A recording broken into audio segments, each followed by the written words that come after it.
The chains around my wrists cut into my skin as two tall creatures pulled me forward through a hallway that glowed faint green, like the inside of a giant insect nest. My name is Ethan Blake, and 3 hours ago, I was the communications officer on a small scouting ship called the Halden. Now I was the only one left. The others were gone.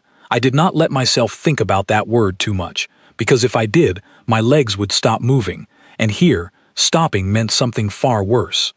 The creatures walking beside me stood taller than any human, their bodies covered in a hard shell that shifted color depending on the light. Their eyes were large and black, without any white showing, and their mouths clicked when they spoke to each other in a language full of sharp sounds.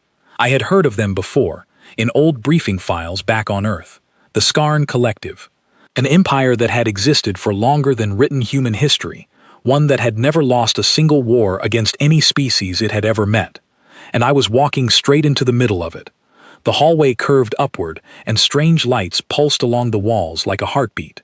Every few steps I passed openings that led to rooms I could not see into, and from some of them came sounds that made my skin crawl, clicking and buzzing that almost sounded like whispers. My heart pounded so hard I could feel it in my throat. I kept my eyes forward, trying to look calm, even though calm was the last thing I felt. One of the guards beside me spoke into a small device on its shoulder. I could not understand the words, but I recognized the tone. It was the tone of someone reporting something up a chain of command. A moment later, the device crackled, and a different voice answered, higher and sharper. The guard's grip on my arm tightened slightly, and for the first time, I noticed something odd. Its hand was shaking. I told myself it was nothing. Maybe these creatures always moved like that. Maybe it was just how their muscles worked. But the more I looked, the more I saw it in the other guard too, a stiffness in the way it held its spear, like it was gripping something it was afraid to drop. We reached a set of massive doors, taller than any building I had seen on Earth, carved with symbols that seemed to move if I stared at them too long. The guards stopped in front of the doors and exchanged a few clicks between themselves. Then, slowly, the doors began to open, revealing a chamber so large it looked like it could hold an entire stadium. The room inside was filled with more of the insect-like creatures, standing in rows, all facing toward a raised platform at the far end. Soft light poured down from somewhere above, catching on their shells and making the whole room shimmer in shades of blue and green.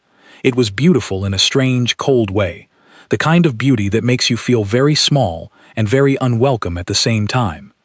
I was pushed forward, my boots scraping against a floor so polished I could almost see my own reflection in it. Every eye in that room turned toward me. Thousands of them. I felt like a piece of meat being carried to a table, and in a way, I suppose that was exactly what I was. As we moved closer to the platform, I noticed the creatures were not just watching me, they were watching me the way you might watch a predator that had somehow wandered into a crowded market. There was no anger in their eyes, not the way I expected from an enemy. There was something closer to caution, maybe even something closer to worry. I tried to push the thought away. It made no sense.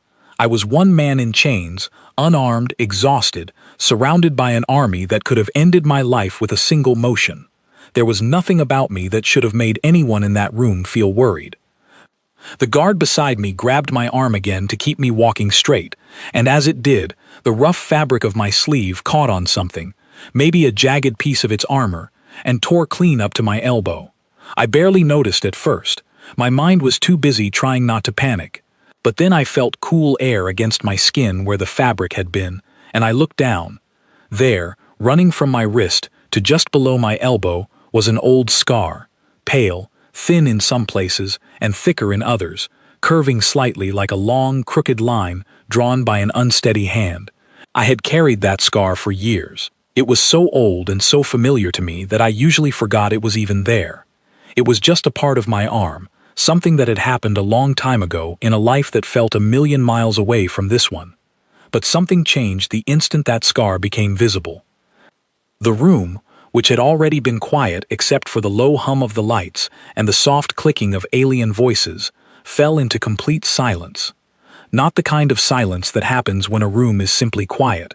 This was the kind of silence that happens when hundreds of people stop breathing at the same time. I looked up, confused, and saw every single creature in that massive chamber staring directly at my arm. Not at my face, not at the chains around my wrists, at the scar. One of the guards holding me let out a sharp click, almost like a gasp, and took a step back, pulling its hand away from my arm as if it had suddenly become too hot to touch.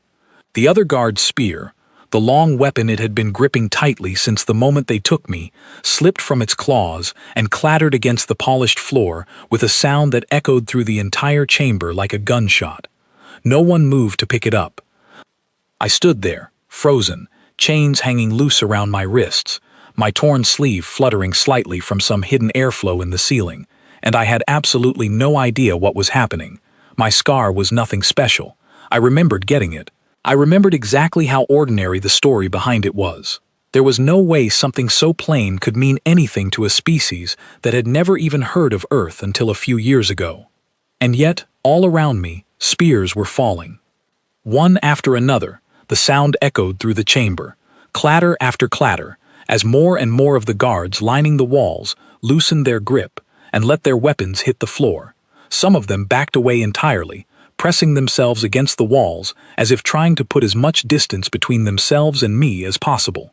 Others dropped to their knees, lowering their heads in a gesture I did not understand, but recognized instantly as something close to fear, or maybe something close to reverence, perhaps both at once. At the far end of the chamber, on the raised platform, something stirred. A tall figure that had been sitting motionless since I entered the room began to rise. It was larger than any of the other creatures around it, its shell a deep shade of violet that seemed to shift and glow faintly under the lights above. Its movements were slow, deliberate, almost careful, the way someone might move if they were not entirely sure the ground beneath them was solid. Every creature in the room turned toward the platform, and a murmur ran through the crowd, a wave of soft clicking sounds that spread from one end of the chamber to the other like ripples across water. I did not know it yet, but I was looking at the Queen of the Skarn Collective, a being who had not stood from that throne in longer than any record in this ship could measure, and she was staring straight at my arm with an expression I could not read, but one that sent a cold, sharp feeling straight through my chest. Whatever was happening, whatever my scar meant to these creatures, I understood one thing with complete certainty in that moment. This was no longer a simple matter of being a prisoner brought before an alien ruler for judgment. Something about that scar had changed everything, and I had absolutely no idea how, or why, or what would happen next. The guards nearest to me shuffled back another step, leaving a wide, empty circle around where I stood, chains hanging loose, sleeve torn, heart hammering against my ribs. The silence stretched on, heavy and suffocating, broken only by the soft sound of the Queen's footsteps as she began, slowly, to walk down from her platform. I swallowed hard, my throat dry, my mind racing through every possible explanation and finding none of them satisfying.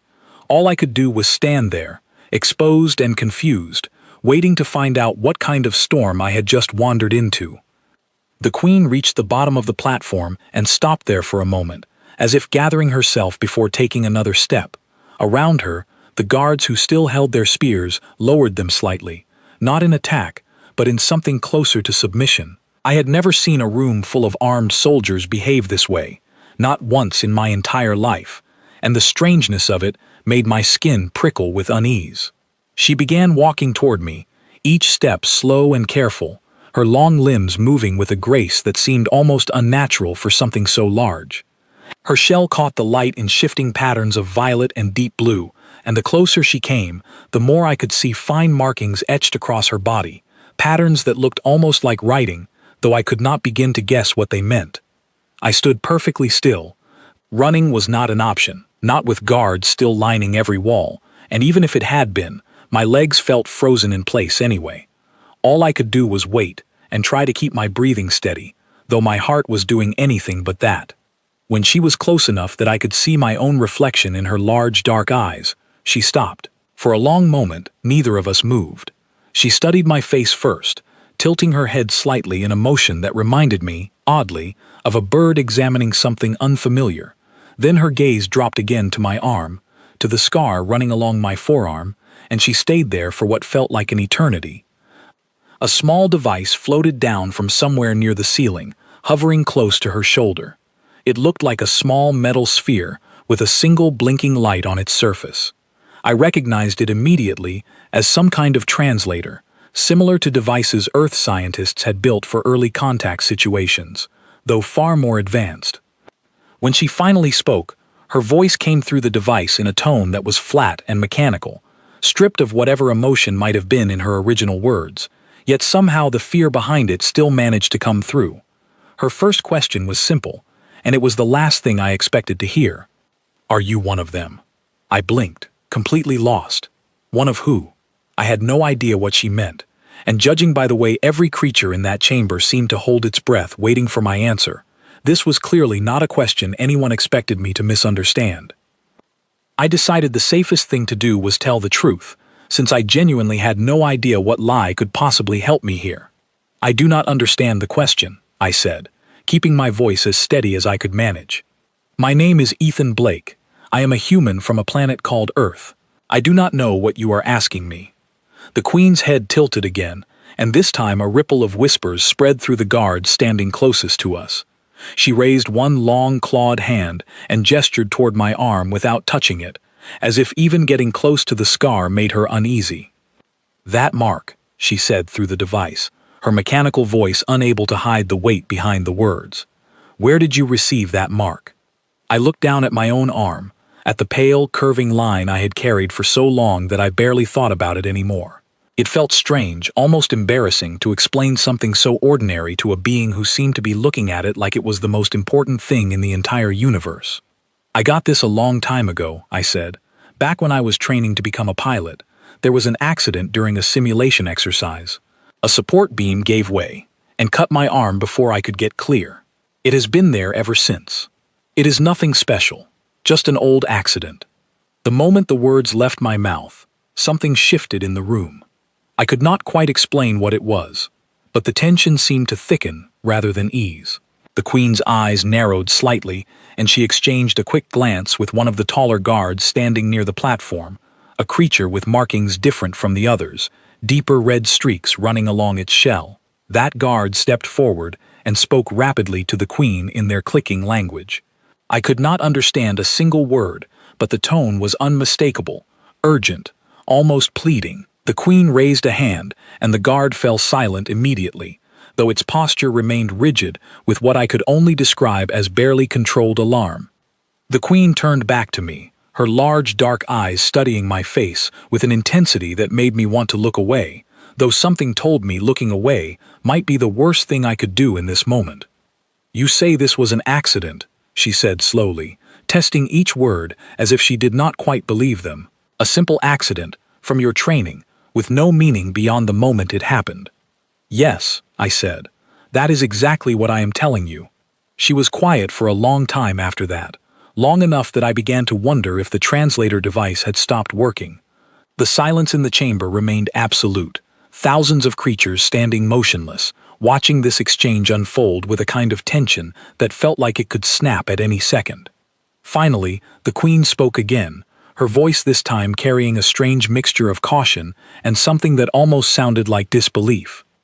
"There is a story among my people," she said, "older than any living memory, passed down through generations since before even I was born. A story about beings who came to us long ago, carrying marks exactly like the one on your arm. Beings who fought against impossible odds and refused to yield, even when every reasonable measure suggested they should have fallen." I felt a cold weight settle in my stomach. I had no idea what she was talking about, but the way every guard in that room reacted to her words told me this was not some minor legend. This was something much bigger, something that had shaped the way an entire empire thought about creatures like me. "We call them the Scarred Ones," the Queen continued, her mechanical voice unable to fully hide the tension behind the words. "It is said that no weapon could stop them, that no army could break their will, and that any who dared to face them found only ruin waiting on the other side. For generations, my people have told this story as a warning to our young, a reminder of what happens when we underestimate those who appear weak." I stood there, chains hanging loose around my wrists, completely stunned into silence. Of all the things I had imagined might happen when I was dragged before an alien queen, being mistaken for some kind of legendary warrior from an ancient story had never once crossed my mind. "And you believe I am one of these scarred ones?" I said carefully, trying to keep the disbelief out of my voice, though I doubt I succeeded entirely. The queen studied me for another long moment, her eyes moving from my face down to my arm and back again, as if trying to reconcile what she was seeing with everything she had been taught since childhood. "I do not know what to believe," she admitted finally. "It has been many generations since anyone claimed to see such a mark. Most among my people believed the scarred ones were nothing more than old stories, tales meant to frighten children into obedience. And yet here you stand, carrying the exact mark described in every version of that story I have ever heard." The red-marked guard beside the platform spoke up again, this time loud enough that I could hear the sharp edge in its clicking voice, even without understanding the words. The queen turned toward it, and for a moment the two exchanged words rapidly, their tones rising with what felt like genuine disagreement. Finally, the queen raised a hand again, silencing the guard, though its posture remained stiff with clear frustration. "General Korath does not believe your presence here is anything more than coincidence," the queen said, turning back to me. "He believes I am allowing old superstition to cloud my judgment in front of my own soldiers. He is not entirely wrong to question this. It is a serious accusation to make, and an even more serious mistake to make incorrectly." I said nothing, unsure what response could possibly help my situation at this point. My mind raced, trying to piece together everything I had just learned. An ancient legend about warriors with scars like mine, an empire that had never lost a war, suddenly gripped by uncertainty over a single human prisoner, a general who clearly wanted to dismiss the entire situation and likely deal with me the way any ordinary prisoner might expect to be dealt with. The queen studied me a moment longer, then turned to address the entire chamber, her voice carrying now, amplified somehow, so that every creature in that massive room could hear her clearly. "We will not act in haste," she declared, her mechanical voice steady, despite the tension still hanging thick in the air. "This matter requires understanding before it requires judgment. I will speak with this human further, in private, before any decision is made regarding his fate." A murmur spread through the crowd, some sounds that felt like approval, others that felt closer to unease. The general, Korath, stood rigid near the platform, clearly displeased with this decision, but unwilling to challenge his queen openly in front of the entire assembly. Guards moved forward to escort me, though this time their movements were far more careful than before, almost respectful in a way that felt entirely foreign given the circumstances just an hour earlier. As I was led out of the massive chamber, following behind the queen towards some private section of the ship, I caught one last glimpse of General Korath watching me with an expression that needed no translation at all. Whatever happened next, I understood one thing with complete clarity. That general was not going to let this matter rest quietly, and somehow I had a feeling my next few hours were about to become far more complicated than anything I had faced since being dragged onto this ship in the first place. The private chamber the queen led me to was smaller than the massive hall, though it still dwarfed any room I had ever stood in back on Earth. The walls curved upward into a high ceiling, and soft light spilled from unseen sources, casting everything in a gentle blue glow. A handful of guards remained near the entrance, but they kept their distance, standing far enough back that their presence felt more like formality than actual watchfulness. The queen settled onto a raised seat near the center of the room, gesturing for me to sit on a low bench across from her. My chains had been loosened slightly, enough that I could move my arms without discomfort, though I noticed the guards near the door, watching that particular detail very closely. For a long moment, she simply studied me in silence, her large dark eyes moving slowly over my face, as if searching for something she could not quite name. When she finally spoke again, her voice through the translator device carried a weight that had not been there before, something closer to genuine curiosity mixed with old, deep unease. "I will tell you the story as it has been passed down to me," she said, "and I ask that you listen carefully, because much may depend on what you say once I am finished."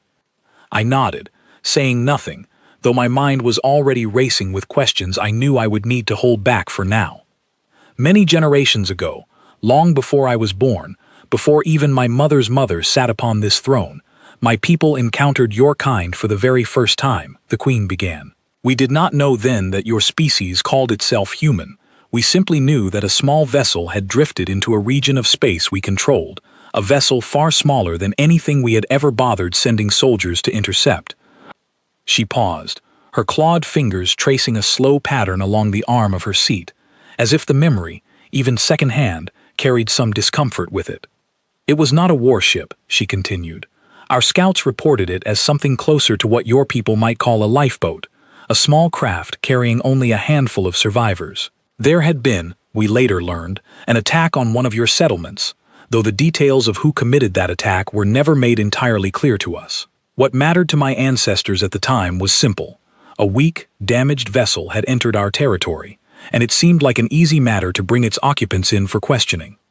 I felt my chest tighten, already sensing where this story was heading, though I still could not fully picture how it connected to me sitting here, chained, in a room on the other side of the galaxy from everything I had ever known. The soldiers sent to retrieve that vessel expected no resistance, the Queen said, and yet, when they boarded, they found something they had never encountered before. A small number of your people, injured, exhausted, carrying wounds that should have left them barely able to stand, and yet they fought, not with weapons that matched ours in size or power, but with a determination that our soldiers had simply never faced before. Her voice, even filtered through the flat tone of the translator, seemed to carry something close to reluctant respect. Many of my people did not survive that encounter, she said. Entire units sent to retrieve a handful of wounded survivors returned broken, if they returned at all. It became clear, very quickly, that these were not ordinary prisoners to be handled with ordinary methods. When my ancestors finally managed to overcome them, and I will admit the stories vary greatly in how that outcome was achieved, they noted one thing above all else. Every single one of those survivors carried marks upon their bodies. Old wounds, scars from battles fought long before that day. Wounds that had not stopped them from continuing to resist, even when logic suggested resistance was impossible. I sat in silence, trying to imagine that scene. A handful of desperate, wounded people fighting off soldiers from an empire that had never known defeat. It felt like something out of an old story told around a fire, not something connected to any history I recognized from Earth's own records. But then again, Earth's history was long, and not every chapter of it had been written down carefully, especially not the chapters involving early encounters with unknown dangers from beyond our own solar system. From that day forward, the Queen continued, my people began telling the story of the Scarred Ones. Not as history exactly, though it began as history. Over many generations, it became something closer to legend, a lesson taught to young soldiers before they ever set foot on a battlefield. Do not assume weakness based on size. Do not assume surrender based on injury. Somewhere among the stars, there exist beings who wear their wounds not as weakness, but as proof that they cannot be stopped. She leaned forward slightly, her large eyes fixed on my face with an intensity that made it difficult to look away. And then, after all these generations, after most among my people had come to believe this was nothing more than an old tale meant to frighten young soldiers into caution, a scouting vessel captures a human, and that human carries a mark identical to the one described in every version of that ancient story. I finally understood, with complete clarity, exactly what kind of situation I had stumbled into. This was not simply a matter of alien superstition, mistaking an ordinary scar for something meaningful. This was an empire's entire military culture, built partly around the memory of one desperate encounter, suddenly confronted with what appeared to be living proof that the legend was real. I need to be honest with you, I said carefully, choosing my words slowly. I do not know anything about that story you just told me. My scar came from a training accident, exactly as I described before. I am not some legendary warrior. I am a communications officer. I do not even know how to properly use most of the weapons on my own ship, let alone fight the way you are describing. The Queen studied me for a long moment after I finished speaking, and I braced myself, half expecting her expression, whatever passed for expression on a creature like her, to shift into anger or disappointment. Instead, something far more complicated crossed her features, something that looked almost like conflict. I believe you may be telling the truth, she said finally. And yet, I must also consider what happens if you are not entirely correct about your own nature. Perhaps you are not one of the original scarred ones from that ancient encounter, but perhaps your people, all of your kind, carry within them something similar to what my ancestors witnessed that day. Perhaps the scar itself is not the source of the danger, but simply a marker of it. I opened my mouth to argue, to insist again that I was nothing special, just an ordinary man who had gotten unlucky enough to end up on this ship. But something stopped me before the words could leave my mouth. I thought about the guards dropping their spears the instant my sleeve tore. I thought about General Korath's barely restrained fury, and the fear beneath that fury. I thought about an entire empire that had never lost a war, suddenly hesitating over what to do with a single unarmed prisoner, simply because of an old scar and an older story. And I thought about the other members of my scouting team, the ones who had not survived the initial encounter with the Scarn ships. I thought about my ship's captain, a woman named Laura Finch, who had ordered me to the escape pod before the rest of the vessel had been overwhelmed, buying me the time I needed to get away, even though she herself had not made it out. If this legend, however exaggerated or misunderstood, could buy me even a small amount of leverage in this situation, was it really wrong to use it? I was not lying to the Queen. Everything I had told her about my scar was completely true. If she and her people chose to interpret that truth through the lens of their own ancient fears, was that truly my responsibility to correct, especially when correcting it might mean losing the only advantage I currently had? I understand your uncertainty, I said slowly, testing the weight of each word before I let it leave my mouth. I cannot tell you with certainty what my people are capable of, because I do not know the full history of everything my ancestors have done, any more than you know the full history of everything yours have done. But I can tell you this: I do not intend to cause harm to anyone here, provided no harm is intended toward me. It was a careful answer, honest in its own way, while still leaving enough uncertainty hanging in the air to keep the legend alive in the Queen's mind. I watched her expression carefully, trying to gauge whether the answer had helped or hurt my situation. She was quiet for a long moment, her clawed fingers once again tracing that same slow pattern along the arm of her seat.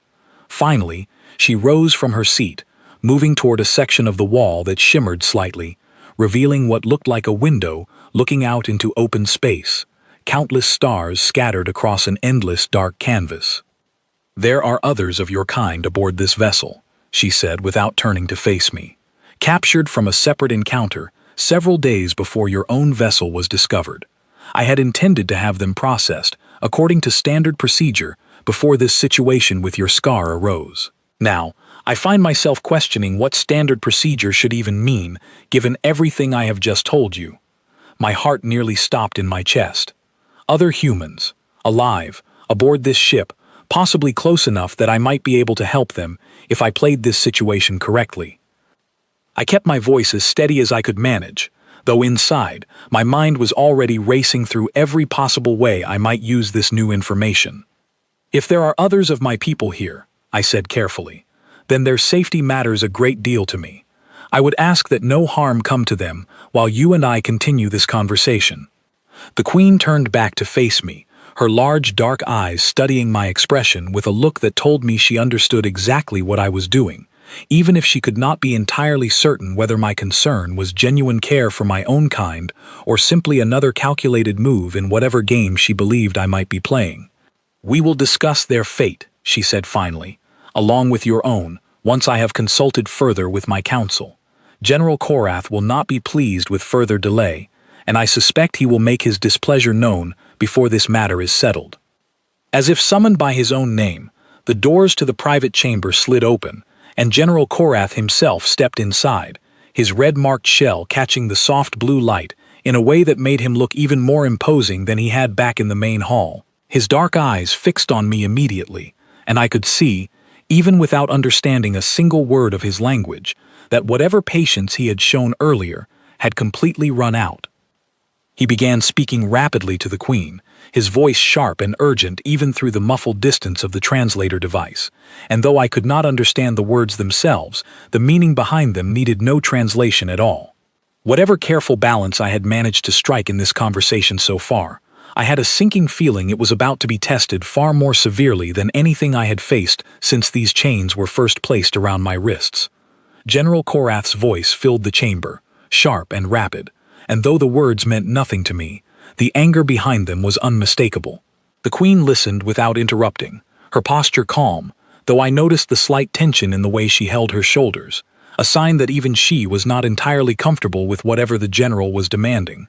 Finally, she raised a hand, and Korath fell silent, though his dark eyes remained fixed on me with an intensity that made the hair on the back of my neck stand up. The Queen turned toward me, her mechanical translated voice carrying a note of something close to apology, though I doubted a creature like her felt the need to apologize to a prisoner very often. General Korath believes this entire matter has already gone on far too long, she said. He argues that a true scarred one, if such a thing truly exists, would have no need to sit quietly and discuss terms. He believes your calm demeanor proves you are nothing more than an ordinary human attempting to use an old legend for your own benefit. I felt my stomach drop, though I kept my expression as steady as I could manage. Korath was not wrong, not exactly, and the fact that he had guessed so close to the truth without any real evidence told me he was far sharper than I had given him credit for back in the main hall. I said nothing for a long moment, weighing my options carefully. Denying his accusation outright would likely only confirm it further in his eyes. Admitting to it would end whatever leverage I currently had instantly, and possibly put both myself and the other captured humans in far greater danger than we already were. I decided the only path forward was to hold steady, to let my actions speak louder than any argument I could make with words. If the general believes calm behavior disproves the legend, I said slowly, choosing each word with care, then perhaps he misunderstands what made the scarred ones dangerous in the first place. Fear makes people reckless. Confidence makes people patient. I have no reason to act with panic, in a room I do not currently believe intends to harm me without cause. The Queen's eyes flicked toward Korath, gauging his reaction, and I could see the general's shell shift slightly, a subtle ripple of color that I was beginning to recognize as a sign of genuine frustration among these creatures. He responded with another burst of sharp clicking words, gesturing toward me with one clawed hand, and this time the Queen's expression shifted into something more serious as she listened. He proposes a test, she said finally, turning back to me, her tone carrying a weight that told me whatever came next would matter a great deal. He believes that if you are truly what the old stories describe, you should be able to demonstrate some proof beyond simply carrying a similar mark and speaking with confidence.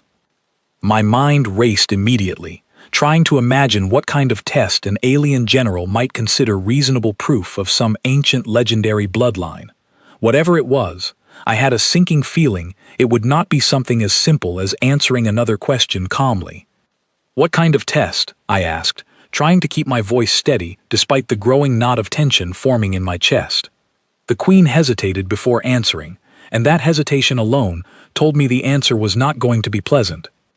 "He proposes a trial of endurance," she said finally. "A demonstration meant to separate old legend from ordinary prisoner. It is not without precedent among my people, though I will admit it has rarely been used on a captive so newly brought aboard this vessel." Korath spoke again, his tone sharper this time, and the Queen's expression tightened slightly before she translated his words further. "He wishes for you to face a single combat trial against one of our trained soldiers, unarmed, under controlled conditions," she explained. "Not to the point of serious harm, he insists, merely enough to demonstrate whether the resilience described in the old stories exists within you, or whether it exists only within your words." I felt a cold wave of dread settle over me. I was no soldier.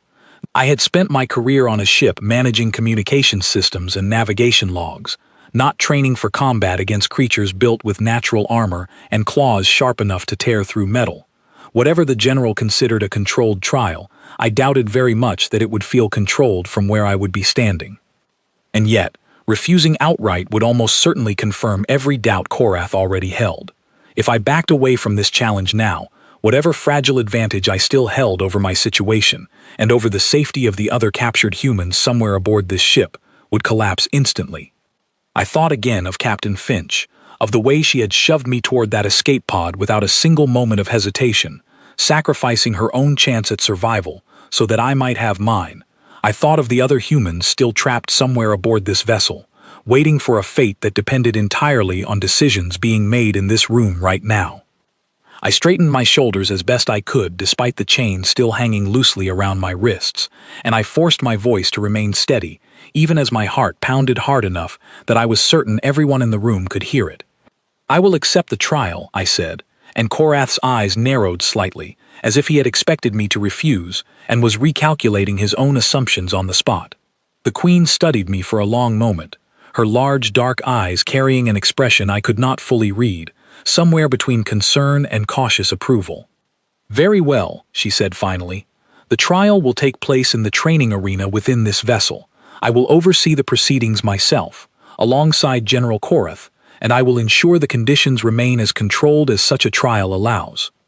We moved through another set of winding corridors, guards falling into step around us, though their formation felt different now, less like an escort for a dangerous prisoner and more like witnesses gathering for an event they were uncertain how to feel about. Word of what was happening seemed to spread quickly, and by the time we reached the training arena, a circular room with high walls lined with strange padded material, a small crowd of soldiers had already gathered along the upper platforms overlooking the space. Korath stepped into the arena first, removing a heavy piece of outer armor from his shoulders, revealing muscular limbs beneath his shell that made my earlier fear feel entirely justified. He rolled his neck slightly, a gesture that needed no translation, and fixed his dark eyes on me with an expression that made it clear he still believed, deep down, that this entire situation was going to end with my quiet, humiliating defeat. I stepped into the arena as well, my chains finally removed entirely, leaving my arms free, but also leaving me acutely aware of just how unprotected I truly was. The old scar on my forearm felt strangely heavy in that moment, as if the weight of an ancient legend I had no real claim to was somehow pressing down against my skin. The Queen's voice carried across the arena, amplified once again by whatever system controlled these announcements throughout the ship. "This trial is not meant to end in serious harm," she declared, her tone carrying clear authority despite the uncertainty I could sense underneath it. "It is meant only to determine truth from assumption. General Korath, you may begin when ready." Korath did not hesitate. He moved forward with a speed that caught me completely off guard, faster than his size should have reasonably allowed, and I barely managed to twist out of the way as one powerful arm swept through the space where I had been standing only a heartbeat earlier. I stumbled back, my breathing already ragged, adrenaline flooding through my body in a way that made every second feel stretched impossibly long. I had no training for this, no experience facing an opponent built for exactly this kind of confrontation. All I had was desperation, and the faint, flickering hope that desperation alone might be enough to see me through the next few minutes. Korath pressed forward again, and this time I could not fully avoid the impact. A glancing blow against my shoulder that sent a sharp burst of pain through my arm and knocked me off balance entirely. I hit the floor hard, the wind momentarily knocked from my lungs, and for a moment, the entire arena seemed to hold its breath, waiting to see whether I would rise again or stay down. I thought of the old scar on my arm, of the mundane accident that had put it there, and of the strange twist of fate that had somehow transformed that ordinary mark into a symbol of something far greater in the eyes of an entire alien empire. And I thought, with sudden clarity, that perhaps the legend had never truly been about supernatural strength or impossible endurance at all. Perhaps it had simply been about refusing to stay down, even when every reasonable measure suggested that staying down was the only sensible choice remaining.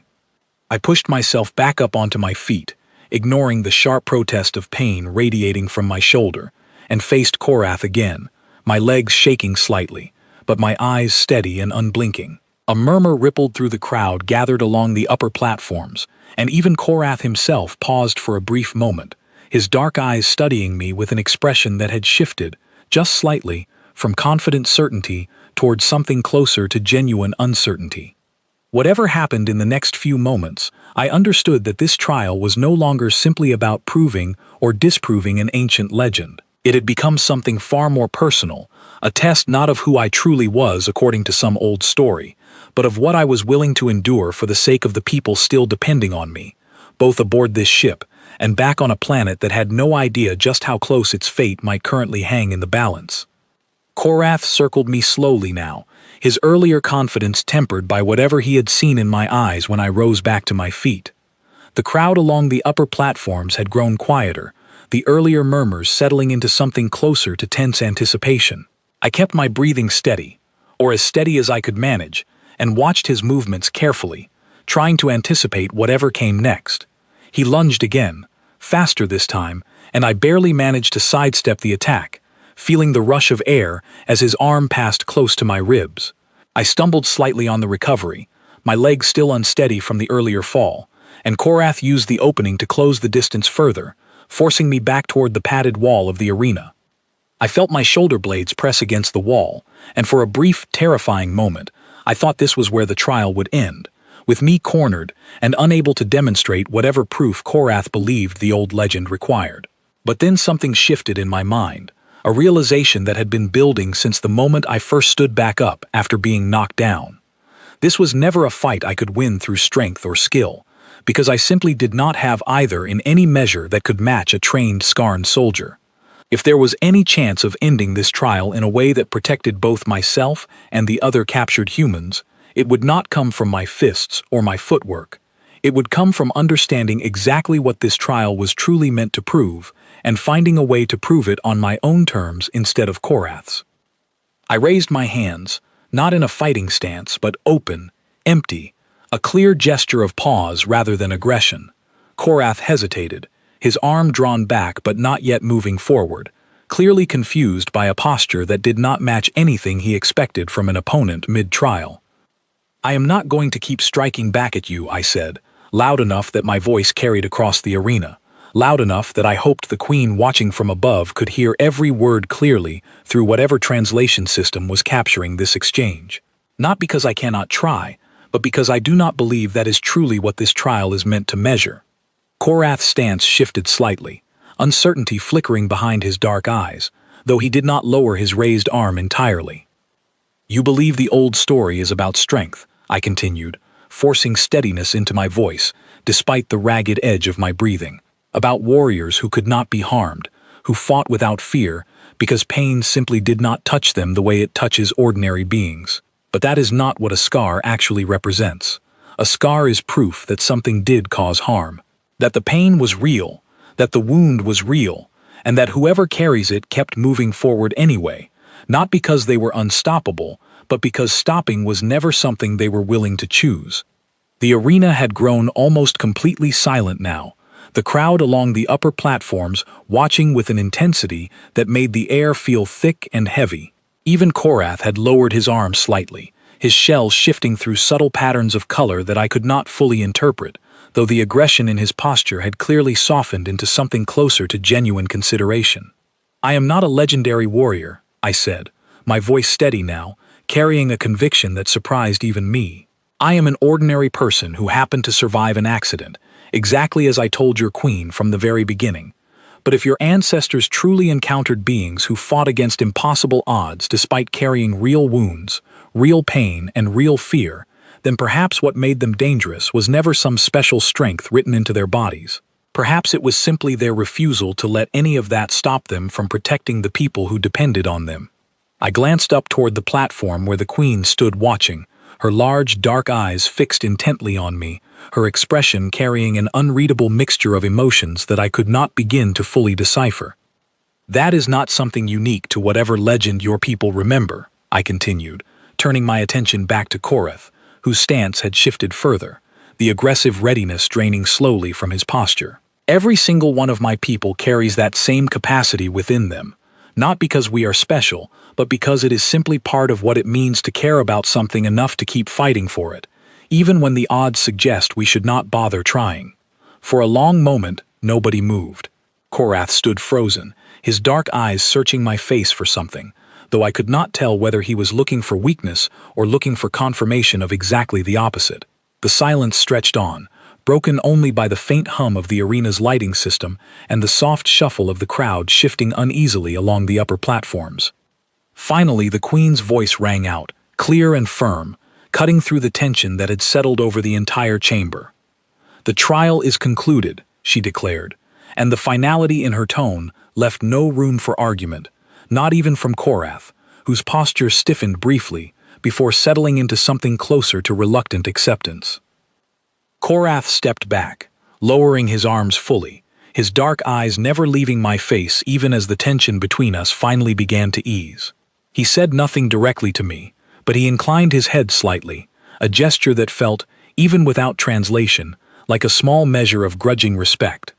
The Queen descended from the platform overlooking the arena, moving with the same slow, deliberate grace I had noticed since our very first meeting, and stopped in front of me, studying my face carefully.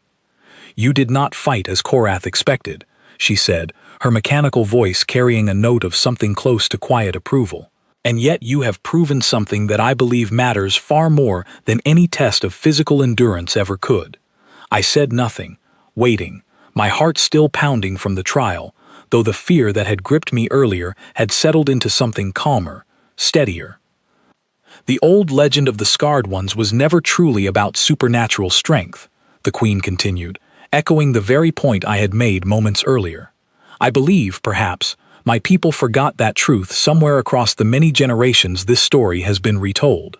You have reminded us of something we should never have allowed ourselves to forget." She turned to address the gathered crowd along the upper platforms, her voice carrying clearly across the arena once again. "This human will not be held as a prisoner," she declared, and a wave of murmurs spread through the assembled soldiers, though none of them dared to voice open disagreement given everything they had just witnessed. "Nor will the other humans currently held aboard this vessel. They will be released, along with safe passage back toward their own territory." Relief flooded through me so suddenly that my knees nearly buckled beneath me, though I forced myself to remain standing, keeping whatever composure I still had intact for just a little longer. "I have one further request," I said, and the Queen turned back toward me, waiting. "Information regarding any fleet movements currently planned toward my people's homeworld. If there is genuine reason for continued conflict between our peoples, I would rather see that conflict avoided entirely, if such a thing remains possible." The Queen was quiet for a long moment, considering my request carefully. Finally, she nodded, a slow, deliberate motion. "I will provide what information I am able to share," she said, "and I will personally recommend, before my full council, that further hostilities toward your people be reconsidered, given everything that has transpired here today. I cannot promise this recommendation will be accepted without resistance, particularly from those among my people who still hold to older, more aggressive traditions. But I will make the argument, and I believe, after today, it will carry more weight than it might have carried yesterday." Over the following hours, I was reunited with the other captured humans, 4 exhausted but otherwise unharmed crew members, from a separate scouting vessel that had been intercepted days before my own encounter. Their relief at seeing another human face and at hearing that release, rather than further imprisonment awaited them, was almost overwhelming to witness. We were led to a small transport vessel, provided by the Scarn themselves, along with supplies and navigational data that would guide us safely back toward the outer edge of human-controlled space. Before boarding, the Queen approached me one final time, her large, dark eyes studying my face, with an expression that had shifted, somewhere across the events of that day, from cautious suspicion into something that felt, unexpectedly, like genuine respect.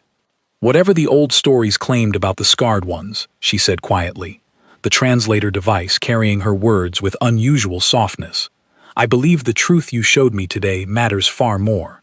Perhaps that truth will serve both our peoples better than any legend ever could." I did not have a perfect response to offer her, so I simply nodded, extending as much sincerity as I could manage through a single gesture.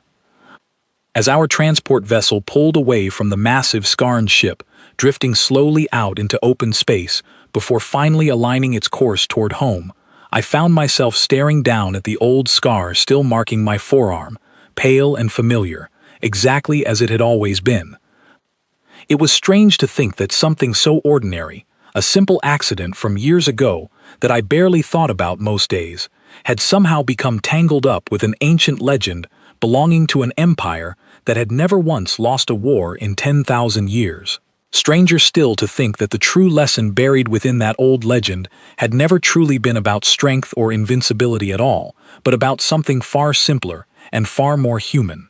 The refusal to stop, even when every reasonable measure suggests stopping, would be the easier choice. I leaned back in my seat, watching the stars stretch out ahead of us through the small viewport, and allowed myself, for the first time since this entire ordeal began, a small, tired smile. Somewhere out among those same stars, an empire that had never known defeat was now reconsidering everything it believed about the beings it once dismissed as weak and insignificant. And somewhere much closer to home, 5 ordinary humans were finally heading back toward the lives they had feared, only hours earlier, they might never see again. Whatever legends the future might tell about this day, I already knew the only truth that truly mattered. We had not been saved by some ancient supernatural bloodline, nor by strength that set us apart from every other living thing in the galaxy. We had simply refused to stay down, and sometimes, against all odds, that refusal alone is more than enough to change everything.